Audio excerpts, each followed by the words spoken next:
Hi friends, அனைவருக்கும் வணக்கம். இந்த வீடியோ பதிவில் நம்ம 9ஆம் வகுப்பு அரசியல் அமைப்பு அப்படிங்கிற பள்ளி பாட புத்தகத்தில் எல்லாமே ஃபுல்லாக நம்ம கம்ப்ளீட் பண்ணி தரப்போகிறோம். இன்றைக்கி நம்ம 9th பாலிட்டி ஸ்டார்ட் பண்ணிடலாம்ப்பா. ஃபஸ்ட்டு லெசன் நமக்கு என்ன அப்படின்னா, அரசாங்க அமைப்புகள் மற்றும் மக்களாட்சி பற்றிய ரொம்ப முக்கியமான லெசன். இதில் இருக்கக்கூடிய எக்ஸாம் பாயிண்ட் ஆஃப் வியூவில் இருக்கக்கூடிய இம்பார்ட்டன்ட் பாயிண்ட்ஸ் மட்டும் நம்ம படித்தாலே போதுமானது. ஒரு நாட்டின் மக்களாட்சி, சரிங்களாப்பா, ஒரு நாட்டின் மக்களாட்சி, அரசாங்க அமைப்பு, பல்வேறு நாடுகளில் எந்த மாதிரியான ஆட்சி முறைகள் பின்பற்றினாங்க அப்படிங்கிறத நம்ம டீட்டெயில்ஸாக பார்க்கலாம். உயர்குடியாட்சி எந்த இதில் ஃபஸ்ட்டு பயன்படுத்தினாங்கன்னா இங்கிலாந்து, ஸ்பெயின். உயர்குடி, உயர்ந்த குடி, சரிங்களா, நிறைய குடிக்கிறாங்க அப்படின்னா இங்கிலாந்து, ஸ்பெயின், சரிங்களா. இங்கிலாந்து, ஸ்பெயின், சரிங்களா. பெயின் வரும். அதிகமாக உயர்குடி குடித்தா இங்கே இருக்கிறவங்க அதிகமாக குடித்தா பெயின் வரும், ஸ்பெயின் அப்படின்னு ஞாபகம் வச்சுக்கலாம். இந்த எக்ஸாம்பிள் மட்டும் தெரிஞ்சால் போதும், வேறு எந்த கதையுமே நம்ம படிக்க வேண்டாம். முடியாட்சி, முடினா பூடான், ஓமன், கத்தார். இது மூணுமே ஒரே ரைமிங்காக வரும். பூடான், ஓமன், கத்தார் எல்லாமே முடியாட்சி. தனிநபர் ஆட்சி, தனிநபர் அப்படின்னா வடகொரியா, சரிங்களா. வடகொரியா, சவுதி, வட சவுதி, சரிங்களா. வட சவுதி என்பது தனிநபர் ஆட்சி. சிறுகுழு ஆட்சி, சிறுகுழு ஆட்சினா முன்னாள் சோவியத் யூனியன் ரஷ்யாவும் சீனா, வெனிசுலே, வடகொரியா. சீனா, வெனிசுலா, வடகொரியா. வடகொரியா இரண்டு முக்கியமே வருது. சிறுகுழு ஆட்சி ரஷ்யா. சிறுகுழு இருக்காதீங்க, ரஷ்யா இருந்துச்சுன்னா சிறுகுழுவாக இருக்கும், ஞாபகம் வச்சுக்கலாம். மத குருனா வாட்டிக், சரிங்களா. மத குரு தான் என்னை வாட்டி எடுக்கிறார், என்னுடைய குரு தான் என்ன வாட்டி எடுக்கிறார். மத குருனா வாட்டிக்கன் ஞாபகம் வச்சுக்கலாம். மக்களாட்சி நமக்கு தெரியும், மக்களால் மக்களுக்காக நடத்தக்கூடிய ஆட்சி. ஆபிரகாம் லிங்கம் அவர்கள் சொன்னது இந்தியா, அமெரிக்கா, பிரான்ஸ், சரிங்களா. இந்தியா, அமெரிக்கா, USA, ஃப்ரெண்ட்ஸு என்னது, ஃப்ரெண்ட்ஸு மக்களாட்சி. ஃப்ரெண்ட்ஸில் தான் ஜிஎஸ்டி என்ன பண்ணாங்க, ஃபஸ்ட்டு அறிமுகம் செஞ்சாங்க. எந்த வருஷம் ஜிஎஸ்டி அறிமுகம் செஞ்சாங்க அப்படிங்கிறத கீழே உங்களுக்கான கேள்வியை கமெண்ட் பாக்ஸில் சொல்லிடுங்க. ரிப்பப்ளிக், குடியரசு அப்படிங்கிற சொல் ஃபஸ்ட்டு எங்கே இது பண்ணாங்க அப்படின்னா, பொது ஆண்டு 500ஆம் ஆண்டில் ரோம் நாட்டில் குடியரசு, ரிப்பப்ளிக் என்னும் சொல் வடிவமைக்கப்பட்டது. ரெஸ்பப்ளிக்கா என்னும் லத்தீன் மொழி சொல்லிலிருந்து பெறப்பட்டது. இதன் பொருள் பொது விவகாரம் என்பதாகும். ரோம் நாட்டில்தான் குடியரசு என்ற சொல் பெறப்பட்டது. Very important question, box question, சரிங்களா. இதை நோட் பண்ணி வச்சுக்கோங்க. நமக்கு தெரியும் நவம்பர் 26, 49 ஏற்றுக்கொண்டு ஜனவரி 26, 15 நடைமுறைக்கு வந்தது, சரிங்களா. அப்போ அதான் நம்ம குடியரசு நாடாக கொண்டாடுறோம், சரிங்களா. 2 நாளுக்கு முன்னாடி தான் குடியரசு தினம் கொண்டாடணும். மக்களாட்சி, மக்களால் மக்களுக்காக நடத்தக்கூடிய ஆட்சி. டெமோக்ராசி, டெமாஸ், கிரீட்டா என்னும் கிரேக்க சொல்லிலிருந்து பெறப்பட்டது. டெமாஸ் அப்படின்னா மக்கள், சரிங்களா. அப்போ டெமாஸ் அப்படின்னா மக்கள். கிரசி என்றால் அதிகாரம். டெமாஸ் அப்படின்னா மக்களை குறிக்கும். கிரசி, சரிங்களா, என்றால் அதிகாரத்தை குறிக்கும். இதை நோட் பண்ணி வச்சுக்கோங்க.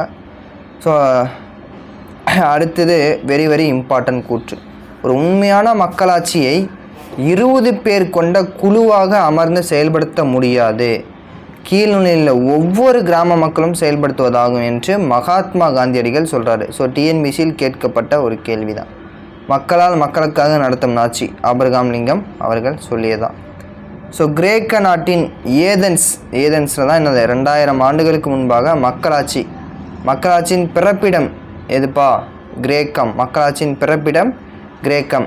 கிரேக்கம் பண்டைய நகரமான ஏதென்ஸ். கிரேக்கத்தை தான் என்ன சொல்கிறாங்க, ஏதென்ஸ் அப்படின்றதும் சொல்கிறாங்க. இரண்டுமே ஒன்று தான். அடுத்தது நாடாளுமன்ற முறை மக்களாட்சி, அதிபர் முறை மக்களாட்சி. இதெல்லாம் ஜஸ்ட்டு ரீட் அவுட் பண்ணிக்கோங்க. குடை ஓலை தேர்தல் முறை வெரி இம்பார்ட்டன்ட். குடை ஓலை தேர்தல் முறை பிற்கால சோழர் காலத்தில் தான் குடை ஓலை தேர்தல் முறை சோழர் காலத்தில் இடம்பெற்றிருக்குது. பிற்கால தேர்தல் முறை, சரிங்களா. குடை ஓலை முறை, சரிங்களா, பிற்கால சோழர்கள் காலத்தில் இடம்பெற்றிருந்தது. இதை பற்றி கூறுகின்ற தமிழ் நூல் எது அப்படின்னு டிஎன்பிசியில் கேட்டிருக்காங்க. அகநானூறு. வெரி இம்பார்ட்டன்ட், சரிங்களாப்பா. இதை நோட் பண்ணுங்க. நேரடியாக என்ன சொல்லணும், சுவிட்சு போட்டோம். கிரேக்க அரசு நேரடியாக சுவிட்சர்லாந்து. மறைமுக மக்களாட்சின்னா என்னப்பா, இந்தியா. மறைமுக மக்களாட்சி என்னது, இந்தியா, அமெரிக்கா, இங்கிலாந்து, சரிங்களா. India, America, England. மக்களாட்சி நேரடி மறைமுகம். சரிங்களா, நேரடி மறைமுக மக்களாட்சி, பிரதிநிதித்துவ மக்களாட்சி. ஸோ அடுத்தது எக்ஸாம் பாயிண்ட் ஆஃப் வியூவில் பார்க்கும்போது உலகின் மிகப்பெரிய ஜனநாயக நாடு India, very very important. So இறையாண்மை மிக்க சமதர்ம மதச்சார்புமை மக்களாட்சி குடியரசு, அந்த ஆர்டரு வெரி வெரி இம்பார்ட்டன்ட். 18 வயசு நிரம்பியவர்கள் வாக்களிக்கலாம். வாக்களிக்கும் வயது 21லிருந்து 18ஆக குறைக்கப்பட்ட சட்ட திருத்தம் என்ன, அதோடைய வருடம் என்ன அப்படிங்கிறத மென்ஷன் பண்ணுங்கள். சரிங்களா, வாக்களிக்கும் வயது 21லிருந்து 18ஆக குறைக்கப்பட்ட சட்ட திருத்தம், அதோட வருடம் கீழே கமெண்ட் பண்ணுங்கள். ஸோ அடுத்தது இந்த பாக்ஸ் வெரி வெரி இம்பார்ட்டன்ட். 1912-13ஆம் ஆண்டு புதுடெல்லியில் உள்ள நாடாளுமன்ற கட்டிடத்தை வடிவமைத்தவர் எட்வின் லூட்டியன்ஸ் ஆல்பர்ட் பேக்கர். சரிங்களா, 2 பேர் வந்து வடிவமைச்சாங்க. ஸோ 21 கட்டி ஆரம்பித்து 27 முடித்தாங்க. சார் இப்போ அதே கட்டணம் இருக்குதானா? கிடையாது. புதிய நாடாளுமன்ற கட்டிடத்தை வடிவமைத்து விட்டார்கள். புதிய வடிவமைப்பை கட்டியவர் பீமல் படேல். ஸோ இந்த கொஷினை இதை பார்த்தீங்கன்னா நோட்டில் எழுதி வச்சுக்கோங்க, எக்ஸ்ட்ரா பாயிண்ட்டு. ஸோ கீழே இந்த கொஷினை கமெண்ட் பண்ணிடுங்க. புதிய நாடாளுமன்ற கட்டிடத்தை வடிவமைத்தவர் Bimal Patel. So very very important. சரிங்களாப்பா. ஸோ அடுத்தது உள்ளாட்சி. சரிங்களா, நமக்கு தெரியும் உள்ளாட்சி முறை. ஸோ 5 ஆண்டுகளுக்கு ஒரு முறை, சரிங்களா, 5 ஆண்டுக்கு ஒரு முறை உறுப்பினர்கள், நாடாளுமன்ற உறுப்பினர்கள், எம்எல்ஏ, எம்பிஸ் எல்லாமே 5 ஆண்டுக்கு ஒரு முறை தேர்ந்தெடுக்கப்படுகிறோம். ஸோ ராஜ்யசபா, லோக்சபா அதை பற்றி நாம் பார்ப்போம். ஸோ கலை அறிவியல் சேவை புரிந்த 12 பேரை மாநிலங்களுக்கு குடியரசுத் தலைவர் நியமனம் செய்கிறார். Very very important. ஸோ மாநிலங்களவைக்கு குடியரசுத் தலைவர் 12 பேரை நியமனம் செய்கிறார். முதல்ல நமக்கு எப்போ பொது தேர்தல் நடந்துச்சு அப்படிங்கிறத டிஎன்பிஎஸ்சியில் பல முறை கேட்டிருக்காங்க.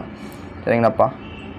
1951 அக்டோபர் 25 ஸ்டார்ட் ஆகி 1952 பிப்ரவரி 21. சரிங்களா, பிப்ரவரி 21ஆம் ஆண்டு தான் என்ன செஞ்சாங்க, அந்த தேர்தலை முடித்தாங்க. மொத்தம் எத்தனை இடங்கள் சார்னா 489 இடங்களில் அதில் ஐஎன்சி இந்திய தேசிய காங்கிரஸ் வெற்றி பெற்றது. 364 இடங்கள் தேசிய காங்கிரஸ் வெற்றி பெற்று. அப்போது தேர்ந்தெடுக்கப்பட்ட முதல் பிரதமர் தான் யார்? ஜவஹர்லால் நேரு அவர்கள். ஸோ இந்த தேர்தல் நடைபெற்ற வருடம் கண்டிப்பாக கேட்பாங்க. பொது தேர்தல்கள் 1930 பிரிட்டிஷ் இந்தியாவில் எப்போ நடந்துச்சுன்னா 1920. இது ஒரு டிஎன்பிஎஸ்சி கொஷின் தான். பிரிட்டிஷ் இந்தியாவில் 1920. ஸோ முதல் தேர்தலானது நடைபெற்றது. சரிங்களாப்பா. ஸோ அடுத்தது அவ்வளோதான்ப்பா. ஸோ ரொம்ப சிம்பிள் தான். புக் பேக் பார்க்கும்போது ஒரு நபரோ அல்லது அரசியரோ ஆட்சி செய்வது என்னது? முடியாட்சி. முழு அதிகாரம் கொண்டது தனிநபர். சோவியத் யூனியன், ரஷ்யன்னா சொன்னேன் சிறுகுழு, ரஷ்யனா சிறுகுழு. India, America, France. வாட்டிக்கன் என்னப்பா சொன்னேன்? வாட்டிக்கன் என்பது மத குருமார்களோட ஆட்சிக்கு தான் உதாரணம். ஆபர்கான் லிங்கம் என்னது? அமெரிக்க நாட்டோடைய ஜனாதிபதியாக இருந்தார். குடையோலை தேர்தல் முறை பிற்கால சோழர்கள். நேரடி மக்களாட்சி பின்பற்றப்பட்ட பகுதி பண்டைய ஏதென்ஸ் அரசுகள். இன்னொன்று என்னது? சுவிட்சர்லாந்து. சரிங்களாப்பா. ஓகே. டெமோக்ராசி கிரேக்கம். சரிங்களா, டெமோக்ராசி என்பது கிரேக்க மொழியாப்பா? கிரேக்கம் தான். சரிங்களா, டெமோக்ராசி என்பது கிரேக்க மொழி. ரிப்பப்ளிக் என்பது என்ன மொழி? Comment your answer. ரிப்பப்ளிக் என்பது வாட் இஸ் மொழி? மக்கள் தான் வந்து இறுதி அதிகாரம் பெற்றவர்கள். அதிபர்னாலே அமெரிக்கா தான். சரிங்களா, அதிபர்னா அமர்ந்துக்கிட்டு தான் இருக்கணும். மிகப்பெரிய ஜனநாயக நாடு எது? இந்தியா. நேரடி சுவிட்சர்லாந்து. மக்கள் நேரடியாக முடிவெடுக்கிறாங்க. ஸோ சரியான விளக்கம். இந்தியாவின் நாடாளுமன்ற அரசாங்க முறை 2 அவைகளை கொண்டது. இரண்டுமே சரியான விளக்கம். வாக்குரிமையின் பொருள் என்னது? வாக்குரிமைனா என்னது? வாக்களிக்கும் உரிமை. சரிங்களாப்பா. ஸோ அடுத்தது வெரி வெரி இம்பார்ட்டன்ட் கொஷின் டிஎன்பிஎஸ்சியில் கேட்கப்பட்டது. அனைவருக்கும் வாக்குரிமையை வழங்குவது சமூக சமத்துவம். அரசியல் சமத்துவம் கிடையாது, சமூக சமத்துவம் என்பதுதான் சரியான விடை. பிரதமர் யார் நியமிக்கிறா? குடியரசுத் தலைவர். எத்தனை பேர்? 12 உறுப்பினர்கள் நியமனம் செய்கிறார். கலை அறிவியல் ராஜ்யசபாக்கு. சரிங்களா, ராஜ்யசபா மாநிலங்களவைக்கு. சுதந்திரத்துக்கு பிறகு அக்டோபர் 25, 51 முதல் பிப்ரவரி 21 வரை. இந்திய அரசியலமைப்பு இறுதியாக எப்போ ஏற்றுக்கொண்டது? நம்பர் 26 2 வகையான மக்களாட்சி நேரடி மறைமுகம். நேரடி மக்களாட்சிக்கு என்ன எடுத்துக்காட்டு? சுவிட்சர்லாந்து. நேரடியாக தான் என்ன செய்யணும்? சுவிட்சு போடணும். நேரடியாக தான் சுவிட்சு போடணும். இந்தியா என்ன ஆட்சி? மறைமுக மக்களாட்சி. முதல் பிரதமர் யார்? நேரு. ஆங்கிலேய ஆட்சிகளில் நடைபெற்ற முதல் பொது தேர்தல் எப்போ? 1920 பிரிட்டிஷ் இந்தியாவில். நாடாளுமன்ற கட்டிடத்தை வடிவமைப்பவர் லூட்டியன்ஸ் பேக்கர். லூட் பேக். சரிங்களா? லூட்டை என்ன செய்யணும்? பேக் பண்ணணும் அப்படின்னு வச்சுக்கலாம். தனிநபர் என்னது? தனிநபர் வடகொரியா. வாக்குரிமை 18. சாணக்கியர் அர்த்த சாஸ்திரம். மத குருகவன் வாட்டிக்கன். சரிங்களா? ஸோ ரொம்ப சிம்பிளான ஒரு லெசன் தான். சரிங்களாப்பா? ஸோ அடுத்த லெசன் என்னன்னு நம்ம பார்க்கும்போது செகண்ட் லெசன் என்னப்பானா இதே போல தான் தேர்தல் மற்றும் அரசியல் கட்சிகள் அரசியல் சின்னங்களை பற்றி நாம் ஈஸியாக பார்க்கலாம். ஸோ இப்போ இந்தியாவோட தேர்தல் முறை எங்கேருந்து சார் எடுத்தாங்கன்னா இங்கிலாந்திலிருந்து பெறப்பட்டது. Very important question. இந்தியாவுடைய தேர்தல் முறை நம்மளுடைய எலெக்ஷன் கமிஷனை எங்கேருந்து எடுத்தாங்க? இங்கிலாந்திலிருந்து பெறப்பட்டது. ஆனால் எதோடைய மாதிரியை அடிப்படையாக கொண்டது என்றால் கனடாவுடைய மாதிரி. ஆனால் எடுத்தது எங்கே? இங்கிலாந்துலேருந்து எடுத்தாங்க. இது வெரி இம்பார்ட்டன்ட். ஸோ ஆக்சுவல் நம்ம பார்த்தோமா குடைவரை தேர்தல் முறை தமிழ்நாட்டில் சோழர்கள் காலத்தில் கிராம சபை உறுப்பினர்களை தேர்ந்தெடுத்தாங்க அப்படிங்கிறத பார்த்தோம். ஜனவரி 26 ஆக்சுவல் அதே கதை தான். ஸோ அடுத்து டிஎன்பிசி குரூப் 4 கேட்ட கொஷின். சரிங்களாப்பா? ஸோ தேர்தல் முறையை பற்றி குறிப்பிடும் பகுதி என்னது? பகுதி 15. சரிங்களா? 15 3242 324 to 329. Very important. பகுதி 15 324 to 329 தேர்தல் முறை பற்றி குறிப்பிடுகிறது. சரிங்களாப்பா? 324 ஒரு தேர்தல் ஆணையம் அமைத்திட வழிவகை செய்கிறது. 1+2 ஒரு தலைவர் 2 உறுப்பினர்களை கொண்டது. சரிங்களாப்பா? ஓகே. ஸோ அடுத்தது தேசிய வாக்காளர் தினம் எப்போவா? ஜனவரி 25. ஸோ எல்லாருக்குமே தெரியும் ஜனவரி 25. இது ஒரு இம்பார்ட்டன்ட் கொஷின். தேசிய வாக்காளர் தினம் ஜனவரி 26. சரிங்களா? தேசிய அளவில் அரசாங்கத்தோட தலைவர் யாருங்க? பிரதமர். தேசிய அளவில் அரசாங்கத்தின் தலைவர் பிரதமர். பாராளுமன்ற கீழவையானது மக்களவை லோக்சபா உறுப்பினர்கள் மூலம் தேர்ந்தெடுக்கப்படுகிறாங்க. சரிங்களா? எம்எல்ஏஸ் மூலம் தேர்ந்தெடுக்கப்படுகின்றன. தேசிய அளவில் அரசாங்கத்தின் தலைவர் பிரதமர். சரிங்களா? So very important. None of the அதாவது எலெக்ஷன் கமிஷனில் ஓட்டு போடும்போது கடைசியில் இருக்கக்கூடியது என்னது? NOTA. None of the above அப்படிங்கிறது தான் இதோட பொருள். சரிங்களா? மேற்கண்ட எவருக்கும் நான் வாக்களிக்க விரும்பவில்லை அப்படின்னு நம்ம சொல்லிக்கலாம். ஸோ 1961 படி 49O இம்முறை பற்றி விரிவாக விளக்குகிறது. சரிங்களாப்பா? அடுத்தது VVPAT. ஸோ இதோட எக்ஸ்பிளனேஷன் என்ன? நோட்டோ எப்போ அறிமுகப்படுத்தினாங்க? இது ஒரு டிஎன்பிஎஸ்சி கொஷின். 2014 அறிமுகப்படுத்தினாங்க. VVPAT என்பதன் விரிவாக்கம் என்ன? இது ஒரு TNPSC question. Waters verified paper audit trail. சரிங்களா? ட்ரில் அல்லது ட்ரையல் எப்படின்னாலும் வச்சுக்கலாம். ஸோ நோட்டோ 2014 அறிமுகப்படுது. ஸோ கூகுளில் 2013 அப்படிங்கிறது சில டைமில் வருது. ஸோ ஆனால் புக்கில் இருக்கக்கூடியது படி 2014 என்பது சரியான விடை. இந்தியா அதில் 14வது நாடு. சரிங்களா? 2014 இந்தியா அதில் கடைசி 14 அப்படியே வச்சுக்கணும். 14 இந்தியா. சரிங்களாப்பா? ஓகே. ஸோ அடுத்தது என்ன? நேரடி தேர்தல் மறைமுக தேர்தல். சரிங்களாப்பா? நிறைகள் என்ன குறைகள் என்ன இந்த கதையெல்லாம் நமக்கு வேண்டாம். ஸோ அடுத்தது இந்த பாக்ஸில் குடியரசுத் தலைவர் சரிங்களா எப்படி தேர்ந்தெடுக்கிறாருங்கிறது வெரி இம்பார்ட்டன்ட். இந்த பாக்ஸ் பாராளுமன்ற இரு அவையிலோட தேர்ந்தெடுக்கப்பட்ட உறுப்பினர்கள் அனைத்து மாநிலங்கள் மற்றும் யூனியன் பிரதேசங்களில் தேர்ந்தெடுக்கப்பட்ட உறுப்பினர்கள் என்பது வெரி இம்பார்ட்டன்ட். குறிப்பில் என்ன சொல்கிறாங்க? பாராளுமன்ற இரு அவைகள் மற்றும் மாநில சட்டமன்றங்களில் நியமிக்கப்படும் நியமன உறுப்பினர்கள் இக்குழுவில் இடம்பெற மற்றவர்கள் தேர்ந்தெடுப்பதற்கு என்னெல்லாம் வழிமுறைகள் அப்படிங்கிறத நம்ம பார்த்தோம். ஸோ இப்போ கட்சி வகைகள் என்று நாம் பார்க்கும்போது ஒரு கட்சி முறை, இரு கட்சி முறை, பல கட்சி முறை அப்படிங்கிறத நம்ம பார்க்குறோம். ஸோ நம்மளுடைய இந்தியா என்ன சார் கட்சி முறைனா பல கட்சி. ஒரு கட்சியை வச்சுட்டு என்ன செய்வாங்க? சீனா போடுவாங்க அப்படின்னு சொன்னேன். ஸோ இதை மட்டும் ஜஸ்ட் ரீட் அவுட் பண்ணிக்கலாம். இரு கட்சி முறை அமெரிக்கா இங்கிலாந்து. சரிங்களா? இரு கட்சி முறை அமெரிக்கா இங்கிலாந்து. ஸோ தற்போது பல்வேறு வகையான அரசியல் கட்சிகள் இருக்கின்றது. சரிங்களாப்பா? ஸோ ஆல்ரெடியே நம்ம என்ன செஞ்சோம் பார்த்தோம். 2% மக்களவையில் நம்ம 7வது புக்லேயே பார்த்தோம். ஸோ மீண்டும் ஒரு முறை நம்ம பார்க்கலாம். ஒரு கட்சி அங்கீகாரம் பெறுவதற்கு மக்களவை தேர்தலிலோ மாநில சட்டசபை தேர்தலிலோ குறைந்தபட்சம் 4 மாநிலங்களில் 6% வாக்குகளை பெற்றிருக்க வேண்டும். அதற்கு பிறகு தென் மக்களவையில் குறைந்தபட்சம் 2% இடங்களை பெற்றிருக்க வேண்டும்.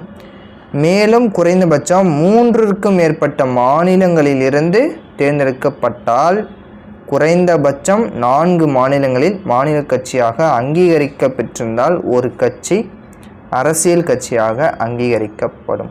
சரிங்களாப்பா.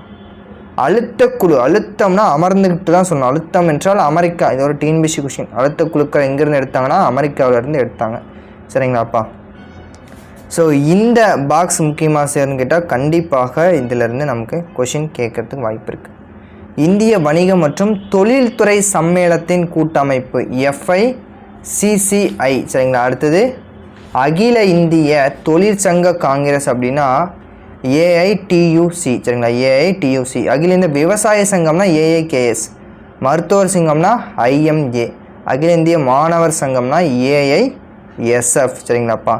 ஸோ இந்த 5ம் நமக்கு முக்கியமானது. ஸோ ஜஸ்ட்டு இதை நம்ம நோட் பண்ணி வச்சுக்கலாம்.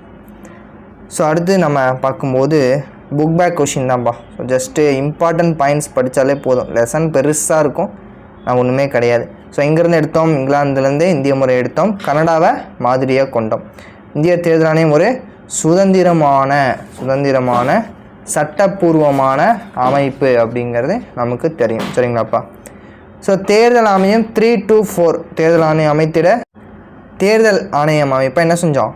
பகுதி 15 3 to 4 to 3 to 9. சரிங்களாப்பா. ஸோ இதுதான் வந்து எலெக்ஷன் கமிஷன். சரிங்களா. ஸோ உங்களுக்கான கேள்வி, தற்போது தமிழ்நாட்டின் தேர்தல் ஆணையர் யார்? இந்தியாவின் தற்போது தலைமை தேர்தல் ஆணையர்? 2 கேள்விகளுக்கும் உங்களுடைய விடையை கீழே கமெண்ட் பண்ணிடுங்க. ஸோ அரசியலமைப்பு ஒரு சுதந்திரமாக தேர்தல் ஆணையத்தை வழிவகை செய்யும். சுதந்திரமான நியாயமான தேர்தல், 2ம் சரியான விளக்கம். சரிங்களா. நாட்டா 4 எழுத்து, கடைசியில் 4, 14வது நாடு இந்தியா. சரிங்களா. அழுத்த குழுனா அமெரிக்கா. அழுத்தனா அமெரிக்கா. அதிக எண்ணிக்கை அழுத்த குழுக்கள் இருக்கின்றது. அமெரிக்க நாட்டில் போல இந்தியாவில் அழுத்த குழு வளர்ச்சி அடையவில்லை. அமெரிக்கா தான் என்னது ஃபஸ்ட்டு நம்பர் 1. ஆனால் இந்தியாவில் வளர்ச்சி அடையவில்லை. 2ம் சரியான விளக்கம்.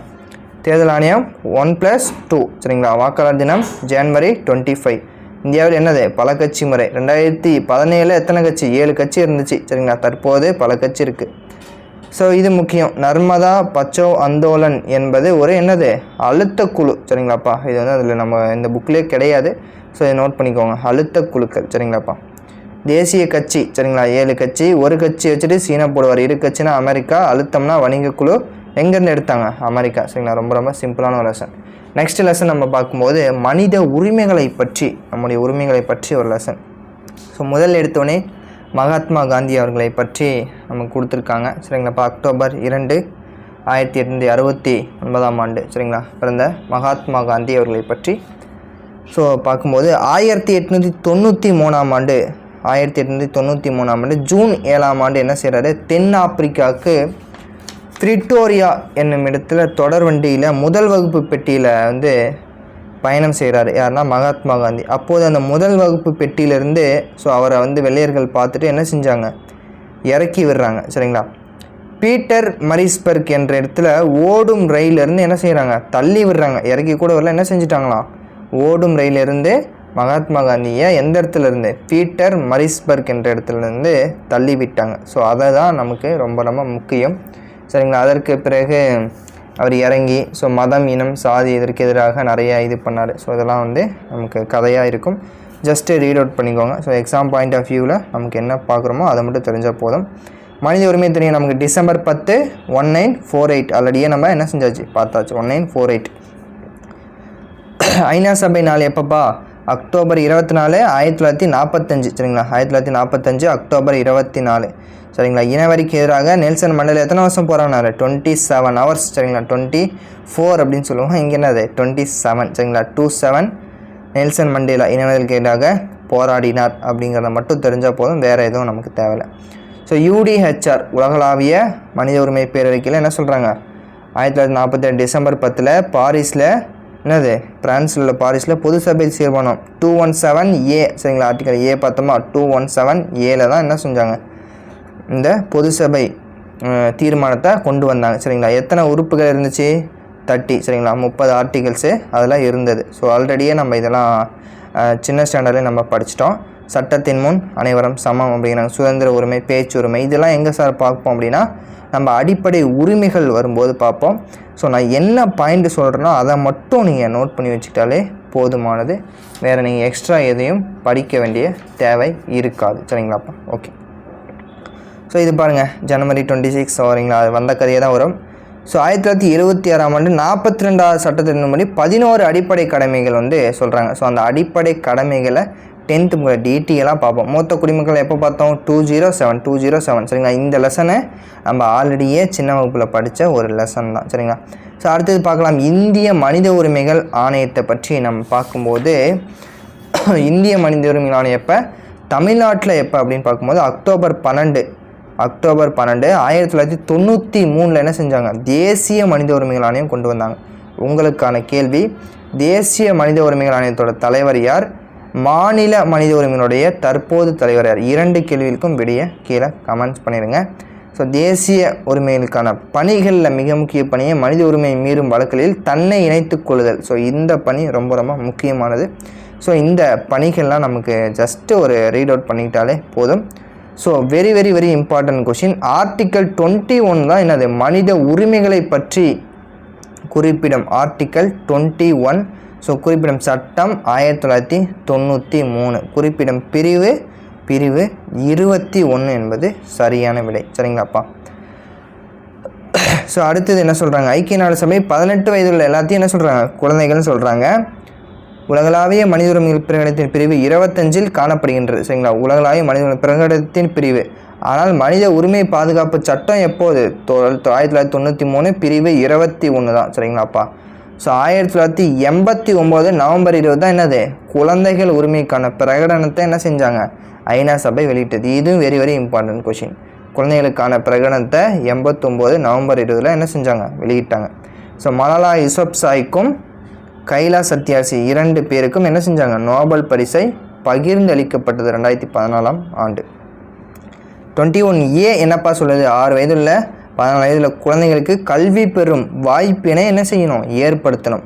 இலவச கல்வி கட்டாய சட்டம் டிஎன்பிசியில் பல முறை கேட்ட கேள்வி. 2009 இலவச கல்வினா இலவசம்னா 9ங்களா இலவசம் கிடையாது. ஸோ 9ங்களா சரி, இலவசம்னா 9ங்களுக்கு கொடுக்குறாங்க அப்படின்னு நினச்சிக்கலாம். ஸோ 2009 இலவச கட்டாய கல்வி சட்டம் சரிங்களாப்பா.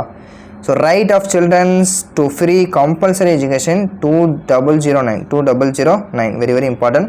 ஆர்டிகல் 21A 6 முதல் 14 வயசு வரை, 6 to 14 அந்த ஏஜை என்ன செஞ்சாங்க? அப்படியே கேட்டிருக்காங்க. SOSனா என்னதுப்பா? காவலன் செயலி. போக்சோ சட்டம் எப்போ கொண்டு வந்தாங்க? ஸோ 2012ஆம் ஆண்டு போக்சோ சட்டம் 18 வயதுள்ள அனைவரையும் குழந்தைகள் என வரையறுக்கிறது. ஸோ இந்த குரூப் 4லையும் ஒரு கொஸ்டின் கேட்டாங்க. எந்த வயசு இருக்கணும்? 18 வயதுக்குள்ளே தான் நம்ம குழந்தைகள் அப்படிங்கிறத சொல்கிறோம். ஸோ இந்த திருத்த சட்டம் எப்போனா 2018ஆம் ஆண்டு குற்றவியல் திருத்த சட்டமாக என்ன செஞ்சாங்க? கொண்டு வந்தாங்க. ஸோ குழந்தைகளுக்கான உதவி எண் வெரி வெரி இம்பார்ட்டன்ட் 1098 குழந்தைகளுக்கான உதவி எண் 1098 என்பது குழந்தைகளுக்கான உதவி எண். ஸோ இதில் அவ்வளோதான்ப்பா, ஜஸ்ட்டு ரீட் அவுட் பண்ணிக்கோங்க. பச்பன் பச்சோ அந்தோலன் என்ன இது? குழந்தைகளை பாதுகாப்போம் அப்படிங்கிற ஒரு இயக்கம் தான். கைலாஷ் சத்யார்த்தியும் மலாலா யூசப்சாய் 2 பேரும் சேர்ந்து கொண்டு வந்த ஒரு மிக மிக முக்கியமான ஒரு இயக்கமாக கருதப்படுகிறது. ஸோ 24 என்னது? 24 hours என்ன செய்யணும்? குழந்தைங்களை பாதுகாக்கணும். குழந்தை தொழிலாளர்களையே ஈடுபடுத்தக்கூடாது. குழந்தை தொழிலாளர்களையே ஒழிக்கணும். ஸோ அடுத்தது 45 என்னது?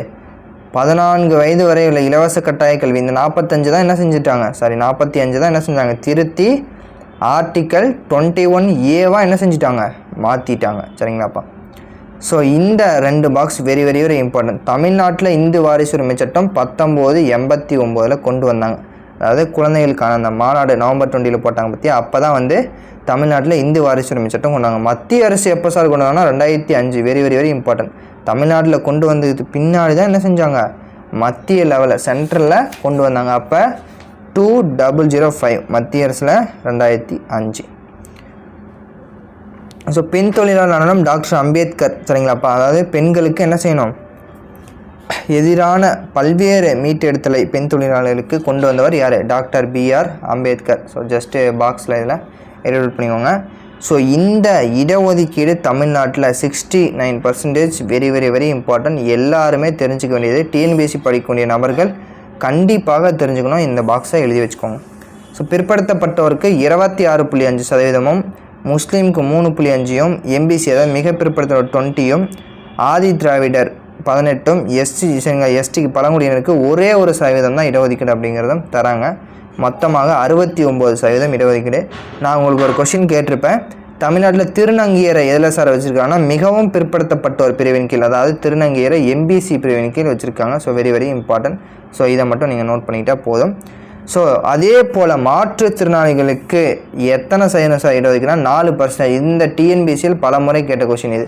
மாற்றுத்திறனாளிகளுக்கு 4%, பெண்களுக்கு 30% இடஒதுக்கீடு அப்படிங்கிறதும் தமிழ்நாட்டில் தற்போது வரை ஸோ என்ன செஞ்சுருக்காங்க, கொடுத்துட்டு வராங்க. தகவல் அறியும் உரிமை சட்டை பாராளுமன்றத்தில் எப்போ சார் நிறைவேற்றப்பட்டதுன்னா என்னப்பா 2005 October 12. Very very very important. சரிங்களா, இதை நோட் பண்ணி வச்சுக்கோங்க. ஸோ எத்தனை நாள்களுக்குள் தகவல்களை நம்ம பார்த்தோன்னா திரும்ப பெறலாம் அப்படின்னா 30 days. Very very important. இதுவும் என்னது 30 நாளுக்குள் நம்ம தகவலை வழங்க வேண்டும். ஸோ திருப்பி அனுப்புதலும் வழங்குதலுக்கான 30 நாட்கள். சரிங்களாப்பா. ஸோ அவ்வளோதான்ப்பா. சம வேலைக்கு சம ஊதியம் அப்படிங்கிறது 39 பி. சரிங்களாப்பா. சம வேலைக்கு சம ஊதியம் அப்படிங்கிறது 31 பி அப்படிங்கிறது புக்கில் கொடுத்துருக்காங்க.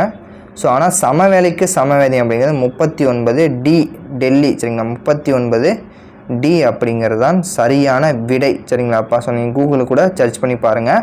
ஆனால் புக்கில் 39 பி அப்படிங்கிறது ஆன்சராக கொடுத்துருக்காங்க. சம வேலைக்கு சம வேதியம் 39. ஸோ இந்த கூற்று very very very very important. ஒரு மனிதனுடைய உரிமையை அச்சுறுத்தும் போது ஒவ்வொரு மனிதனுடைய உரிமை குறைக்கப்படுகிறது. கென்னடி. சரிங்களா, குறைக்கப்படுகிறது. யாரையாவது கண்ணடிச்சோம் அப்படின்னா ஏதாச்சும் நம்மளை குறைச்சிருவாங்கப்பா அப்படின்னு கூட ஞாபகம் வச்சுக்கலாம். ஸோ ஜஸ்ட் ஒரு ஞாபகம் வச்சுக்கிறதுக்காக சொன்னேன். சரிங்களாப்பா. ஸோ குறைக்கப்படுகிறது. உரிமையை குறைக்கணும்னா கண்ணடிச்சா குறைச்சிருவாங்க, கண்ணடிச்சா குறைச்சிருவோம். சரிங்களா, அப்படிங்கிறத ஞாபகம் வச்சுக்கலாம். ஸோ அடுத்தது அம்பேத்கர். சரிங்களா, அம்பேத்கர்னு நிறைய நூல்கள்லாம் எழுதியிருக்காரு. ஸோ அவரை பற்றி நம்ம பின்னாடி பார்ப்போம். ஸோ அடுத்து நம்ம டேரெக்டாக புக் பேக் வந்துடும். ஸோ இவ்வளோ தான்ப்பா, சிம்பிளாக முடிச்சிடலாம். சரிங்களா, ஸ்பீடாகவும் போவேன், முக்கியமானது நிறுத்திடுவேன். ஸோ அதே மாதிரி ஷார்ட்கட்டு உங்களுக்கு என்ன பண்ணிடுவேன், ஈஸியாக சொல்லிடுவேன். இன ஒதுக்கல் கொள்கை எங்கே? தென்னாப்பிரிக்கா. இன ஒதுக்கல்னாலே தென்னாப்பிரிக்கா. ஒரு அரசாங்கம் உருவாக்குவது எதன் அடிப்படையில்? அரசியல். ஒரு பையன் கடை வாங்கிட்டான், என்னது குழந்தையை சுரண்டணும், மீட்டடிக்கணும். ஆர்டிகல் என்னது? ஆர்டிகல் 24. தகவல் வரை உரிமைச்சட்டை தகவலை பெறுவதற்கான கால அவகாசம் என்னது? 30 நாட்கள் சொன்னா 30 நாட்கள். எவை சரியானது? மாநில மனித உரிமை ஆணையம் எப்போ பண்ணிடுச்சு? 93 கிடையாது. எப்போ? 97. தேசிய மனித உரிமை ஆணையம் தான் 93 அக்டோபர் 12. சரிங்களா. ஸோ உரிமையியல் நீதிமன்றத்திற்கு அதிகாரத்தை பெற்றுள்ளது. சரி. மாநில எல்லையை கடந்து என்ன செய்யும்? செயல்படும். ஸோ அடுத்தது இது பாதிக்கப்பட்டவர்களுக்கு இழப்பீடு வழங்க பரிந்துரைக்கலாம். இழப்பீடு வழங்க பரிந்துரைக்கலாம். தகவல் அறியும் உரிமை சட்டத்தை படி சரியானவை எவன் கேட்டிருக்காங்க. ஸோ அப்போ 1 மட்டும் தவிர மற்ற அனைத்தும் சரி. சரிங்களாப்பா. உரிமைகளும் கடமைகளும் ஒரு நாணயத்தின் இரு பக்கங்கள். கரெக்டு. சரிங்களாப்பா. கூற்றும் சரி, காரணம் சரி, இரண்டும் சரியான விளக்கம் என்பதுதான் ஆன்சர். ஸோ 7வது பாருங்கள், ஐநா சபை 18 வயசு நிரம்பியிருந்தா குழந்தை. ஸோ அமைதிக்கான நோபல் பரிசு மலாலா யூசப்சாயும் கைலாஷ் சத்யார்த்தம் வழங்கிய வருடம் 2014. சரிங்களா, நோட் பண்ணி வச்சுக்கோங்க. அடுத்தது உலக மனித உரிமை பிரகடனம் எப்பப்பா? டிசம்பர் 10, 48. ஸோ 1976 42வது சட்டத்தின்படி என்ன செஞ்சாங்க? அடிப்படை கடமையை கொண்டு வந்தாங்க. தேசிய மனித உரிமை அப்பயே கொண்டு வந்தாங்க 1993. சரிங்களாப்பா. ஓகே. பெண்களுக்கான மூதாதையர் சொத்துரிமை சட்டத்தை நடைமுறைப்படுத்திய முதல் மாநிலம் எது? தமிழ்நாடு. மத்திய அரசு எப்போ கொண்டு வந்தாங்க? 2005. சரிங்களா. தமிழ்நாடு இந்து வாரிசு உரிமை சட்டத்தில் 1989. அதே மத்திய அரசு எப்போ கொண்டு வந்தாங்க? 2005. சரிங்களா. ஓகே. வாக்களிக்கும் உரிமை அரசியல் உரிமை, சங்கம் அமைக்கும் உரிமை சுதந்திர உரிமை, பாரம்பரியத்தை பாதுகாப்பது பண்பாட்டு உரிமை. இந்து வாரிசு உரிமை சட்டம் 2005 குழந்தை தொழிலாளர் சுரண்டலுக்கு எதிரான உரிமை. சரிங்களாப்பா. ஓகே. ஸோ அவ்வளோதான்ப்பா, சிம்பிளான ஒரு லெசன் தான். சரிங்களா. சொன்ன நம்ம நெக்ஸ்ட் லெசன் போகலாம். சரிங்களா.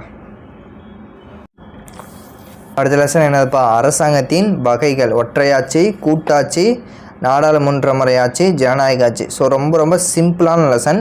ஸோ இதில் நான் சொல்லக்கூடிய பாயிண்ட்ஸை மட்டும் நோட் பண்ணால் போதும். அரசு எனும் பதம் பழைய பிரெஞ்சு வார்த்தையான, சரிங்களா, பிரெஞ்சு வார்த்தையான கவர்னர் என்பதிலிருந்து, அரசு அப்படின்னா கவர்னர் என்ற பிரெஞ்சு சொல், பிரெஞ்சு வார்த்தையிலிருந்து கவர்னர் என்பதிலிருந்து இயக்கு, ஆட்சி செய், வழிநடத்து என்று பொருள் பெறக்கூடிய லத்தீன் வார்த்தையான குபர்னர் என்பதிலிருந்து பெறப்பட்டது. சரிங்களா? ஃபஸ்ட்டு அரசு என்பதும் பிரெஞ்சு வார்த்தையிலிருந்து, கவர்னர் என்ற சொல் எதிலிருந்து?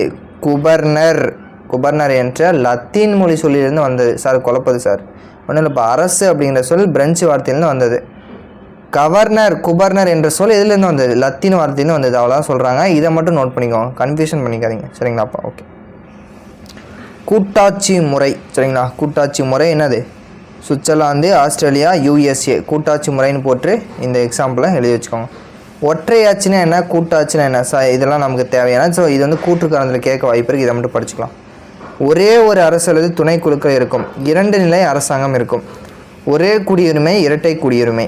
துணை குழுக்கள் தன்னிச்சையாக செயல்பட இல்லாது இது என்ன செய்யும்? முடியும். அதிகார பகிர்வு இல்லை. இதுதான் வெரி இம்பார்ட்டன்ட். ஒற்றையாட்சியில் என்னது? அதிகார பகிர்வு இல்லை. கூட்டாட்சி, கூட்டாக சேர்ந்து என்ன செஞ்சுக்குவாங்க? பகிர்ந்துக்குவாங்க. மையப்படுத்தப்பட்ட அதிகாரம் இருக்கும் ஒற்றையாட்சியில். சரிங்களா? ஒரே ஒரு நபர் தான் மையப்படுத்தப்பட்ட. கூட்டாட்சியில் என்ன செய்வாங்க? ஷேர் பண்ணிப்பாங்க. அதிகார பரவல். அவ்வளோதான்ப்பா. ஸோ அந்த லாஸ்ட் 2 பாயிண்ட்டை மட்டும் நோட் பண்ணி வச்சுக்கோங்க. ஸோ இந்த box very very very very very very important. டிஎன்பிஎஸ்சியில் பல முறை கேட்ட பாக்ஸு. ஸோ மீண்டும் கேட்பதற்கு வாய்ப்புகள் இருக்குது. இந்த லெசன்லே முக்கியமானது இந்த ஒரே ஒரு பாக்ஸ் மட்டும்தான். சரிங்களாப்பா? Okay. So Israel. So first நம்ம ஈஸியானது ஃபஸ்ட்டு பார்த்தலாம். ஈஸியானது ஃபஸ்ட்டு ஷார்ட்கட் பார்த்தலாம். ஜப்பான். சரிங்களா? ஜப்பான் சார், ஜப்பான்காரன் ஏன் ஜப்பான்காரெலாம் வெள்ளையாக இருப்பான் பார்த்துக்கலாம். ஏன் சார்? டயட் மெயின்டைன் பண்ணுறான், அவ்வளோதான். ஜப்பான்காரன் வெள்ளையாக இருப்பான், டயட் மெயின்டைன் பண்ணுறான். ஜப்பான் டயட், இது முடிஞ்சு, அவ்வளோதான். சரிங்களா? நார் ஸ்டோரு. நார் ஸ்டோரு. தேங்காய் நாரை என்ன பண்ணிக்கணும்? ஸ்டோர் பண்ணிக்கணும். தேங்காய் நாரை ஸ்டோர் பண்ணிக்கணும். நார் ஸ்டோரு ரைமிங். நார் store. Japan diet. America Congress தெரியும், ஈஸியாக போட்டலாம். அமெரிக்கா காங்கிரஸ் 3 முடிஞ்சு. சரிங்களா? அடுத்தது ஜெர்மனி. சரிங்களா? ஜெர்மனி. ஜெர்மனிங்களா? ஜெர்மனிலாம் பண்டம் அதிகமாக விற்பான். மணி. ஜெர்மனினா பண்டம், பண்டஸ்டக். சரிங்களா? பண்டஸ்டக்குன்னு சொல்லலாம், பண்டஸ்டக்குன்னு சொல்லலாம். ஜெர்மனி. சரிங்களா? மணி இருந்தால் தான் பண்டம் வாங்க முடியும். மணி இருந்தால் தான் பண்டம் வாங்க முடியும். ஜெர்மனி பண்டஸ்டக். சரிங்களா? 4 ஈஸியாக முடிஞ்சு. நார் ஸ்டோரு. பிரிட்டன் பாராளுமன்றம். இது நமக்கு ஆல்ரெடி படிச்சிருப்போம். பிரிட்டனில் தான் என்னது? பார்லிமெண்ட். பிரிட்டன் பாராளுமன்றம் அப்படிங்கிறத இதையும் ஈஸியாக நம்ம படிச்சிடலாம். சரிங்களாப்பா? அடுத்தது ஞாபகம் வைக்கிறது இஸ்ரேல் நெசட். இஸ்ரேல் நெசட், அதாவது கெனசெட் அப்படின்னு சொல்கிறாங்க. ஆனால் நெசட்னு தான் இருக்கும் நிறையா புக்கில். இஸ்ரேல் அப்படின்னா நெசட். சரிங்களா? Israel Knesset. 10. சரிங்களா? 10 மார்க்கு போக்டிங். சரிங்களா? 10 மார்க்குனா போக். சரிங்களா? போக்டிங். 10 மார்க்னா போக்டிங். Israel Knesset. இதை 2 மட்டும் ஞாபகம் வச்சா போதும். மற்றெல்லாம் ஈஸியாக பார்த்தலாம். இப்போ பாருங்கள், ஜப்பான் டயட்டு, நார் ஸ்டோரு, மணி பண்டம். மணி இருந்தால் தான் பண்டம் வாங்க முடியும். இஸ்ரேல் நெசட்டு, 10 மார்க்கு போக்டிங். இதை 2 மட்டும் ஈஸியாக ஞாபகம் வச்சுக்கலாம். சரி, எல்லாத்துக்கும் ஷார்ட்கட் வச்சா மறந்து போயிடும். 10 மார்க்கு Folketing. INC America, Japan Diet, Britain பாராளுமன்றம். அவ்வளோதான்ப்பா. ஈஸியாக வருங்க. 1 நிமிஷத்தில் படிச்சிடலாம். 1 நிமிஷத்தில் என்ன செஞ்சிடலாம்? படிச்சிடலாம். ஸோ அதிபர் ஆட்சியில் அமைச்சரவை என்ன சொல்கிறாங்க? கிச்சன் கேபினட் அப்படின்னு சொல்கிறாங்க. சரிங்களா? அதிபர் ஆட்சியில் அமைச்சரவை என்ன சொல்கிறாங்க? Kitchen cabinet. இது ஒரு இம்பார்ட்டன்ட் கொஷின். அதிபர் ஆட்சினா என்ன? நாடாளுமன்ற ஆட்சினா என்ன? ஸோ இதெல்லாம் நமக்கு தேவையில்ல. இந்த பொறுத்துக்க வெரி வெரி வெரி இம்பார்ட்டன்ட். இந்த பொறுத்துக்க வெரி வெரி இம்பார்ட்டன்ட். சட்டமன்ற உறவு 45 to 55. 45 to 55 சட்டமன்ற உறவுகள். நிர்வாக உறவுகள் எப்போ சார் அப்படின்னா 56 to 63. 256 to 63 நிர்வாக உறவுகள். 256 to 63. நிதி 268 to 294. நிதி உறவுகள் 268 to 294. நிதினா 268 to 294. இது வெரி வெரி இம்பார்ட்டன்ட். ஸோ மத்திய பட்டியல் எத்தனை இருக்குது? 100. மாநில பட்டியல் 61. பொதுப்பட்டியலில் 52. அப்போ இருந்துச்சு. சரிங்களா? அப்போ அது இருந்தது. ஸோ இப்போ இந்த மாநில பட்டியலிருந்து 5 துறைகளை என்ன செஞ்சாங்க? பொதுப்பட்டியலுக்கு மாற்றிட்டாங்க. ஸோ அது என்னென்ன அப்படிங்கிறது நம்ம பின்னாடி பார்ப்போம். ஸோ மொத்த நாட்டு மகிழ்ச்சி GNH என்ற குறியீடை யார் சார் வடிவமைச்சாங்கன்னா பூடான் நாட்டைச் சேர்ந்த ஜிக்மே சிங் வான்சுக் என்பவர் 1970 சில புக்கில் இருக்குது. 11th புக்கில் 1972 அப்படிங்கிறது ஆன்சராக இருக்குது. 2மே நோட் பண்ணிக்கோங்க. ஸோ ஸோ ஜூலை 18, 2008 பூடான் அரசின் அரசியலமைப்பில் இந்த GNH அப்படின்னு கொண்டு வந்தாங்க. ஸோ கிராஸ் நேஷ்னல் ஹாப்பினஸ், மொத்த நாட்டு மகிழ்ச்சி. ஸோ ஜஸ்ட்டு இதை மட்டும் தெரிஞ்சாலே இப்போதைக்கு நம்ம போதும். ஸோ நம்ம சிலபஸ் வைஸ் வரும்போது டீட்டெயிலாக நம்ம எக்ஸ்பிளைன் பண்ணலாம். ஸோ அடுத்தது நம்ம புக் பேக் பார்க்கும்போது ஒற்றையாட்சி முறைக்கு இது எக்ஸாம்பிள்லாம் ஜப்பான் பிரான்ஸ் எழுதி வச்சுக்கோங்க. Japan France. பாராளுமன்ற ஆட்சி முறை என்னது? அமைச்சரவை ஆட்சி முறைன்னு சொல்லலாம். வெஸ்ட்மினிஸ்டர் அமைச்சரவைன்னு சொல்லலாம். ஸோ இது ரெண்டையும் நோட் பண்ணிக்கோங்க. பாராளுமன்ற ஆட்சி முறையில் பெரும்பான்மை கட்சியின் தலைவர் யார்? பிரதமர். சரிங்களா? அமெரிக்கா என்னப்பா? காங்கிரஸ். America ANC. நார் ஸ்டோரு. சரிங்களா? அடுத்தது டென்மார்க்கு போக்டிங். டென்னுனா டிங் அப்படின்னு வச்சுக்கோங்க. டென்னுனா டிங்கு. சரிங்களா? நார் ஸ்டோரு. இஸ்ரேலு நெசட்டு. ஜெர்மனிக்கு என்ன ஆன்சர் வரும்னு கீழே கமெண்ட் பண்ணிடுங்க. சரிங்களாப்பா? ஓகே. ஸோ ரொம்ப சிம்பிளான லெசன் தான்ப்பா. ஸோ அடுத்த லெசன் பார்க்கும்போது very very very very important lesson. டிஎன்பிஎஸ்சியில் கன்ஃபார்ம் இதிலேருந்து ஒரு கொஷின் எதிர்பார்க்கலாம் இந்த லெசன். சரிங்களா? ஸோ கொஞ்சம் பொறுமையாக நிதானமாக இந்த லெசனை நம்ம பார்ப்போம். ஸோ இப்போ உள்ளாட்சி அரசாங்கம் 73, 74 சட்டத்திருத்தம் எப்போ கொண்டு வந்தாங்கன்னா 1992. ஃபஸ்ட்டு எடுத்தோன்னே இதை நோட் பண்ணிக்கோங்க. சார் இப்போ இந்த உள்ளாட்சி அமைப்புகளுக்கெல்லாம் யார் சார் தந்தை அப்படின்னா, ஸோ உள்ளாட்சி அமைப்புகளின் தந்தை என்று கருதப்படுவார் ரிப்பன் பிரபு. Very very important. சரிங்களா? யார்? ரிப்பன் பிரபு. ஸோ ரிப்பன் பிரபு எந்த தீர்மானத்தின்படி கொண்டு வரணும்னா 1882 ஆண்டு தீர்மானத்தின்படி தான் 19ஆம் நூற்றாண்டில் ஸோ உள்ளாட்சி அமைப்பு வேண்டும் என்று உள்ளாட்சி அடித்தளமிட்டதால் அதுக்கு உள்ளாட்சி அமைப்போட தந்தை அப்படின்னு சொல்லிட்டு ரிப்பன் பிரபுவை நம்ம என்ன செய்யும்? அழைக்கிறோம். பஞ்சாயத்து ராஜ் சட்டம் கிராமங்களில் யார் கொண்டு வந்தாங்கன்னா, பஞ்சாயத்து பண்ணுறதுக்கு யார்? காந்தி மாதிரியான ஒரு நேர்மையான அதிகாரி தான் நமக்கு வேண்டும். ஸோ அப்போ காந்தியடிகள். ஸோ இந்திய அரசு சட்டம் 35 மாகாணங்களில் தன்னாட்சியை அறிமுகப்படுத்திய சட்டம் 1935 இந்திய அரசு சட்டம். இது ஒரு டிஎன்பிஎஸ்சி கொஷின். இந்த சட்டம் 37 நடைமுறைக்கு வந்தது. சரிங்களாப்பா? பஞ்சாயத்து ராஜ் யார்? காந்தி. உள்ளாட்சி அமைப்பு 82 தான் யார்? ரிப்பன் பிரபு கொண்டு வந்தார். ஸோ இதுதான் அந்த பாக்ஸில் சொல்கிறாங்க. இதுவும் அதே தான். ஸோ இதில் இருக்கக்கூடிய சட்டம் வெரி வெரி வெரி இம்பார்ட்டன்ட். சமூக அபிவிருத்தினா 52. அபுனா 5, விருத்தினா 2 அப்படின்னு நம்ம வச்சுக்கலாம். 1952. அபிவிருத்தினா 52. நீட்டிப்பு சேவைனா 53. கொஞ்சம் நீட்டி விட்டுக்கலாம். 52 அபிவிருத்தி. நீட்டிப்புனா 53 அப்படியே நம்ம வச்சுக்கலாம். அடுத்தது என்ன சார் அப்படின்னா, சமூக அபிவிருத்திட்டா 52, நீட்டிப்பு சேவை 53, 57 பஞ்சாயத்து ராஜ் சட்டம். பஞ்சாயத்து ராஜ் சட்டம் 1957 கொண்டு வந்தது. அதற்கு இந்த சட்டம் எல்லாமே அடித்தளமாக இருந்துச்சு. இப்போ 73, 73ஆவது சட்டத்திருத்தம் 1992 கொண்டு வந்தாங்க. அதோட சிறப்பு அம்சங்கள்லாம் என்ன அப்படிங்கிறத இதில் கொடுத்துருக்காங்க. ஸோ இதை நம்ம ஜஸ்ட் ஒரு ரீட் அவுட் பண்ணிக்கலாம். உள்ளாட்சி அமைப்போட நிறுவனங்களாக என்ன செய்யணும்? செயல்படணும் அப்படின்னு கொடுத்துருக்காங்க. ஸோ ஃபஸ்ட்டு பாயிண்ட் தேவையில்லை. இடங்கள் நிரப்பப்பட வேண்டும், இதெல்லாம் தேவையில்லை. பெண்களுக்கு 3 1 பங்கு இடஒதுக்கீடு வழங்க வேண்டும். ஸோ இதை நோட் பண்ணிக்கலாம். பழங்குடியினருக்கான ஒதுக்கீட்டிலும் பெண்களுக்கு 3 1 பங்கு இடஒதுக்கீடு வழங்கக்கூடியது தான் இந்த 73, 74 சட்டத்திருத்தம். சிலபஸ் வரும்போது நம்ம டீட்டெயிலாக பார்க்கலாம். இந்த கேள்வியை கேட்காத டிஎன்பிஎஸ்சி கொஷின் பேப்பரே இருக்காது. சரிங்களாப்பா? இந்த கேள்வியை கேட்காத டிஎன்பிஎஸ்சி கொஷின் பேப்பரே இருக்காது. 2025 தொடர்ந்து குரூப் 1, குரூப் 2, குரூப் 4 எக்ஸாம் 3 எக்ஸாம்லையும் இந்த கொஷினை கேட்டாங்க. ஸோ ஆர்டர் வச்சியும் கேட்கலாம், இல்லை தனியாகவும் கேட்கலாம், இல்லை அதோட கோர்வேர்டு வச்சும் கேட்கலாம். ஸோ எப்படி கேட்டாலும் அடிக்கணும். வரிசைப்படுத்துக என்பது கண்டிப்பாக இதில் கேட்பாங்க. ஸோ இதில் சொல்கிறேன், ஈஸியாக நோட் பண்ணிக்கலாம்.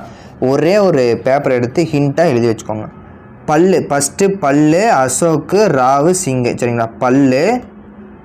ஃபஸ்ட்டு பல்லு அசோக்குக்கு பிடுங்க போகிறாங்க, அதான் ராவுன்னு சொல்கிறாங்க. சிங்கு யார் பிடுங்கிறது? சிங்கு அப்படின்னு வச்சுக்கலாம். ஃபஸ்ட்டு அசோக்கு கிடையாது, பல்லு என்னாச்சு? பல்லு பிடுங்க. அசோக்குக்கு தெலுங்கு என்ன சொல்லுவாங்க? ராவ் அப்படின்னு சொல்லுவாங்களா? வாங்கன்னு சொல்லுவாங்க. ராவ் யார்கிட்ட போகிறோம்? சிங்கு. ஆதி காலத்தில் நான் யார்கிட்ட போவோம்? சிங்குக்கிட்ட தான் போவோம். பல்லு அசோக்கு, ராவ், சிங்கு. அவ்வளோதான்ப்பா. ஃபஸ்ட்டு 57, அடுத்தது 77, அடுத்தது 85, நெக்ஸ்ட் என்னதுப்பா 86 சரிங்களா. 57, 77, 85, 86 இப்படி எழுதி பல்லு, அசோக்கு, ராவு, சிங்கு இதை எழுதி இந்த இயர் அப்படியே ஞாபகம் வச்சுட்டிங்கன்னா வெரி வெரி ஈஸி. சார் இப்போ 3 அடுக்கு பஞ்சாயத்தை கொண்டு வந்தது எந்த சட்டம்னு கேட்பாங்க. பல்வாந்த்ராய் மேத்தா குழு சரிங்களா. 3 அடுக்கு பஞ்சாயத்து பல்லு கட்டும்போது 3 அடுக்கு கட்டணும். யாருக்கு? அசோக்குக்கு. அசோக்குன்ற ஒரு பையன் சரிங்களா. அசோக்குன்ற பையனுக்கு 3 அடுக்கு கட்டணும் ஞாபகம் வச்சுக்கலாம் சரிங்களா. அப்போ 2 அடுக்கு ஞாபகம் வச்சுக்கக்கூடாது. ஸோ நம்ம இதை மனப்பாடம் கூட பண்ணிக்கலாம். 3 அடுக்குனாலே பல்வாந்த்ராய். இப்போ 3 அடுக்குனாலே பல்வாந்த்ராய். 2 அடுக்கு வேண்டும் சொன்னது 2 அடுக்கு முறை அரசியல் கட்சிகளை வேண்டும் 2 அடுக்கு வேண்டும் சொன்னது அசோக் மேத்தா. அசோக் மேத்தா. வேரற்ற புற்கள் வெரி வெரி இம்பார்ட்டன்ட். வேரற்ற புற்கள்னு சொன்னது வேரற்ற. ராவ் வந்தால் ராவ். வேரற்றனா வேறே இல்லைப்பா ராவ்ப்பா ராவ் வாங்க சரிங்களா. வேரற்றனா ராவ். 73 தட்டு சட்டம் 1992 அதுக்கு அடித்தளமாக அமைந்தது யாது? இது சிங்வி. சிங்வினா 1986. சிங்வி தான் இருக்கிறதுலே அதிகம் பெருசு வந்து கடைசியாக வரும் அப்படின்னு ஞாபகம். சிங்வி 96. ஒன்றில் ஈஸியாக சொல்கிற பாருங்க. பல்லு, அசோக்கு, வாங்க ராவு, சிங்கு. அப்போ 57, 77, 85, 86. வேரற்ற புற்கள்னு சொன்னது வேறு ராவு சரிங்களா. 3 அடுக்கு பல்லு ஃபஸ்ட்டு எடுத்தோடனே 3 அடுக்கு. அப்புறம் அசோக்கு 2 அடுக்கு. இதை தெரிஞ்சால் போதும்பா. ஈஸியாக எந்த கொஷின் கேட்டாலும் ஆன்சர் பண்ணிட்டு போயிட்டே இருக்கலாம். ஸோ நெக்ஸ்ட்டு நம்ம பார்க்கும்போது இந்த 1994 தமிழ்நாடு பஞ்சாயத்து ராஜ் சட்ட நடைமுறைக்கு வந்தோட சிறப்பு அம்சங்கள் என்னென்னு பார்க்குறம்போது ஸோ 3 அடுக்கு அமைப்பு, கிராம சபை தேர்தல், ஸோ நிதி ஆணையத்தை நிறுவனம், மக்கள் தொகை ஏற்ற பட்டியல் இனத்தவரை வந்து பார்த்திங்கன்னா இடஒதுக்கீடு வழங்கணும். பெண்களுக்கு 3 பங்கு இடஒதுக்கீடு, 3ல் 1 பங்கு, மாவட்ட திட்டக்குழு அமைக்கணும். ஸோ 94 தமிழ்நாடு பஞ்சாயத்து ராஜ் சட்டத்தோட சிறப்பு அம்சங்கள் சில இதை வந்து சொல்கிறாங்க. கிராம ஊராட்சியோட அலுவலருடைய பதவி காலம் 5 வருடம், 18 வயசு நிரம்பியிருக்கணும். கிராம ஊராட்சியின் ஆய்வாளராக செயல்படுவார் யாருன்னா ஐஏஎஸ். ஸோ மாவட்ட ஆட்சியர் கிராம ஊராட்சியின் ஆய்வாளராக செயல்படுவார் சரிங்களா. 500க்கும் மேற்பட்ட மக்கள் தொகை இருந்துச்சு அப்படின்னா கிராம ஊராட்சியாக அறிவிக்கப்படும். அதோட செயல்பாடுகள் பார்க்கும்போது குடிநீர் வழங்கணும், தெருவிளக்கு, சாலை பராமரிப்பு, நூலகம், பாலம் அமைக்கணும், வீட்டு மனைகளுக்கு அனுமதி, வடிகால் அமைப்பு, தொகுப்பு வீடு, தெருக்கள் சுத்தம் செய்யணும், இடுகாடு பராமரிக்க, பொது கழிப்பிட வசதிகள். இது எல்லாமே கிராம ஊராட்சியோட செயல்பாடுகள். ஸோ ஜஸ்ட்டு தெரிஞ்சுக்கிட்டால் போதும். ஸோ இந்த பாக்ஸில் தான் குடைவோலை தேர்தல் என்ன சொன்னோம்? சோறுகளை பற்றி குறிப்பிடுவது. ஸோ எந்த நூலில் சொன்னோம்? அகநானூறு அப்படிங்கிற நூலில் நம்ம சொன்னோம். ஸோ இதில் பாருங்கள், மதராஸ் பஞ்சாயத்து சட்டம் எப்போனா 50 மதராஸ் பஞ்சாயத்துனா 50 ரூபா கொடுத்தா தான் சரிங்களா. மதராஸில் எங்கே இருந்தாலும் ஒரு பஸ்ஸுக்கு போனாலே 50 ரூபா ஆகும் சொல்லுங்கள். மதராஸ்னால் 50. அடுத்தது உள்ளூர் நிர்வாக சீர்திருத்தங்கள் தொடர்பான வெளியான 57ல் உள்ளூர் தொடர்பான சீர்திருத்தங்கள் வெளியான தொடர்ச்சியாக 58ல் மதராஸ் பஞ்சாயத்து சட்டமும் மாவட்ட கவுன்சில் சட்டமும் இயற்றப்பட்டது. ஸோ இதை படித்தா குழப்பம், நான் சொல்கிறது நோட் பண்ணுங்கள். 50ல் மதராஸ் கிராம பஞ்சாயத்து சட்டம், 50ல் மதராஸ் கிராம பஞ்சாயத்து சட்டம். 57 அது தேவையே கிடையாது. 58ல் மதராஸ் வெறும் பஞ்சாயத்து தான், கிராமம் வரக்கூடாது. மதராஸ் பஞ்சாயத்து சட்டமும் மதராஸ் மாவட்ட கவுன்சில் இரண்டுமே 58ல் உருவாகுச்சு. இதை மட்டும் எழுதுனா போதும். ஸோ கிராம சபை கூட்டங்கள் ஸோ தமிழ்நாட்டில் 4 முறை நடக்கும். ஸோ இந்திய அளவில் 6 முறைன்றது சொல்கிறாங்க, வேறு புக்கில் இருக்குது. ஸோ இதில் இருக்கிறத ஃபஸ்ட்டு நம்ம நோட் பண்ணிக்கோம். ஜனவரி 26, ஆகஸ்ட் 15, மே 1 உழைப்பாளர் தினம். ஸோ அக்டோபர் 2 காந்தி பிறந்த தினம். ஸோ மே 1 உழைப்பாளர் தினம் யாருடைய பிறந்த நாளாக கொண்டாடப்படுகிறாங்க என்பதை உங்களுக்கான கேள்வியை கீழே கமெண்ட்ஸ் பண்ணிடுங்க. ஸோ அடுத்து நம்ம பார்க்கும்போது ஊராட்சி ஒன்றியம் சரிங்களாப்பா. ஊராட்சி ஒன்றியம். ஸோ இதோட பணிகள்லாம் நம்ம என்னென்னு பார்க்கலாம் சரிங்களாப்பா. ஊராட்சி ஒன்றியத்தோட பணிகள் என்ன, ஸோ எத்தனை மக்கள் தொகை இருந்தால் நம்ம அதை ஊராட்சி ஒன்றியமாக நம்ம சொல்கிறோம். ஸோ ஊராட்சினா என்ன, மாநகராட்சினா என்ன, பேரூராட்சினா என்ன, இதை நம்ம பார்த்துட்டோம்னா இந்த லெசன் ஓவர். ஸோ மாவட்ட ஊராட்சி, ஊராட்சி ஒன்றியம், கிராம ஊராட்சி இந்த வரிசைப்படுத்துக்க ஒரு குரூப் 4ல் கேட்டிருந்தாங்க சரிங்களா. ஸோ அது எது கேட்டிருந்தாங்கன்னு பார்ப்போம். ஃபஸ்ட்டு மாவட்ட ஊராட்சி வரும், ஊராட்சி ஒன்றியம், கிராம ஊராட்சி, கிராம சபை சரிங்களாப்பா. இப்படி தான் நமக்கு வரும்.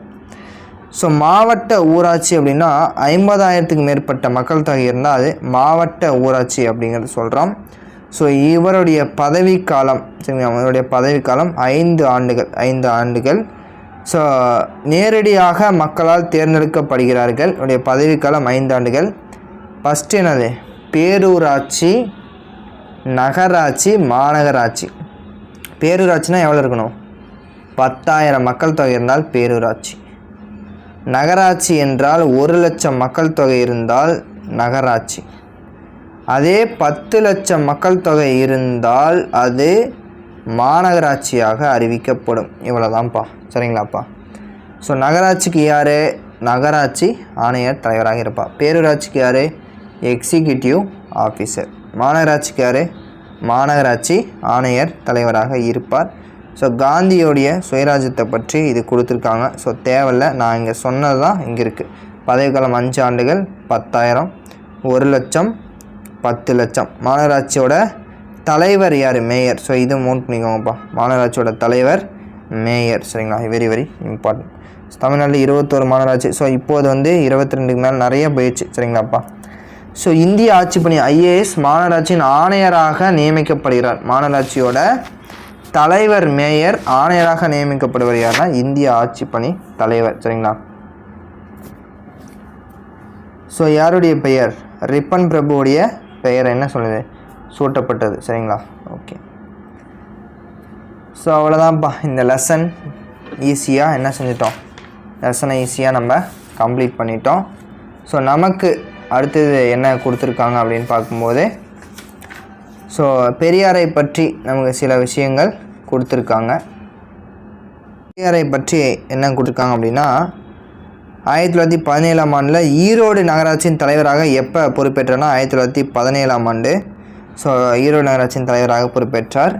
ஸோ 19 குழாய் நீர் மூலம் குடிநீர் வெளியேற்றுதல் அந்த திட்டத்தை தொடங்கினார், சரிங்களாப்பா?